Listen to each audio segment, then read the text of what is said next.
ফিরে আসছেন নেইমার, সুখবর ব্রাজিলের জন্য।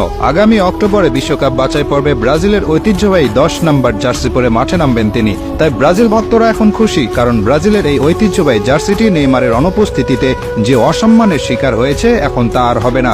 আগামী অক্টোবরে শক্তিশালী দল চিলির বিপক্ষে খেলবে ব্রাজিল। বিশ্বকাপ বাছাই পর্বে ব্রাজিলের অবস্থা এখন খুব ভালো নয়, আছে 6 নম্বরে। পৃথিবীর ইতিহাসে একমাত্র দল ব্রাজিল যারা সবগুলো বিশ্বকাপের আসরে খেলেছে। বাকি যত দল আছে, আর্জেন্টিনা, স্পেন, জার্মানি, যাদের কথাই বলুন না কেন, তারা সবাই একবার না একবার হলেও বাছাই পর্ব থেকে বাদ পড়ে মূল বিশ্বকাপ খেলার যোগ্যতা হারিয়েছিল।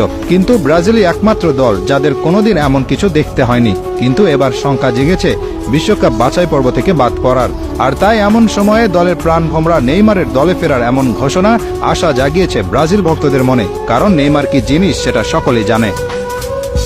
নেইমার এমন একজন খেলোয়াড় যিনি একাই পারেন একটা ম্যাচ জিতিয়ে নিয়ে আসতে। বর্তমানে ব্রাজিল দলে যারা আছেন তারা সবাই মিলে যত গোল করেছেন, নেইমার একাই করেছেন তার চেয়ে বেশি। নেইমার 127 ম্যাচ খেলেছেন ব্রাজিলের হয়ে, সেখানে গোল করেছেন 79টি আর অ্যাসিস্ট করেছেন 59টি। আর এই হলুদ জার্সি এবং ব্রাজিল দলের জন্য নেইমারের যে পরিমাণ ভালোবাসা আছে তা আর কারো নেই। কতটা ভালোবাসা থাকলে ইনজুরিতে থেকেও নেইমার দলকে সমর্থন দিতে সাধারণ